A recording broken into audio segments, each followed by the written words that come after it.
দেবাশ্রিতা handcraft গয়নার বাক্সর পক্ষ থেকে সবাইকে জানাই সাদর আমন্ত্রণ। আশা করি সকলে ভালো আছে, আমিও ভালো আছি। আজকে নিয়ে এলাম কিছু হাতে তৈরি গয়না। কালী পুজো কিংবা ভাইফোঁটা উপলক্ষে কিছু গয়না সেট আপনাদের জন্য নিয়ে এলাম। অবশ্যই কিন্তু দেখে জানাবেন কেমন হয়েছে। আজকে একটা গল্প বলি।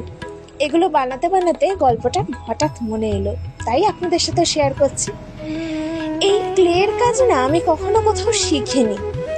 যেদিন প্রথম ক্লে নিয়ে আসি সেদিন রেজিন এবং হার্ডনার দুটো দিয়েই আলাদা আলাদাভাবে প্রচুর গয়না বানাই। এই ফুল পাখি হাবি জাবি এটা ওটা বানাই। সারাদিন রোদ্রে দাঁড়িয়ে দাঁড়িয়ে ভাবছি শুকোচ্ছে না কেন, এগুলো কি এইরকমই, এগুলোই গলায় পড়ে। তারপরে আস্তে আস্তে দুটোকে মিশিয়ে প্রপারভাবে না মিশিয়ে একদিন একটা গয়না বানাই। কিছু কিছু অংশ শুকায়, কিছু কিছু অংশ শুকায়নি। জানেন, এই করে করে কত কিছু যে নষ্ট করেছি তার কোনো ঠিক নেই।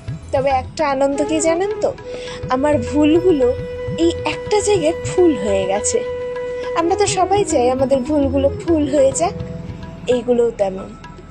আমি রোজ নিজের কাছে শিখি, হারি জিতি কিন্তু শিখি, হারি না, নয় জিতি নয় শিখি।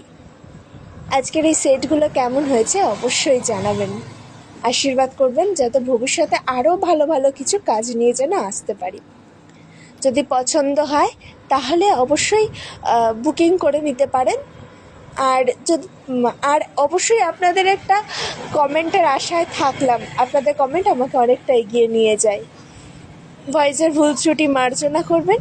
আজকের মতো আসি তাহলে, টাটা।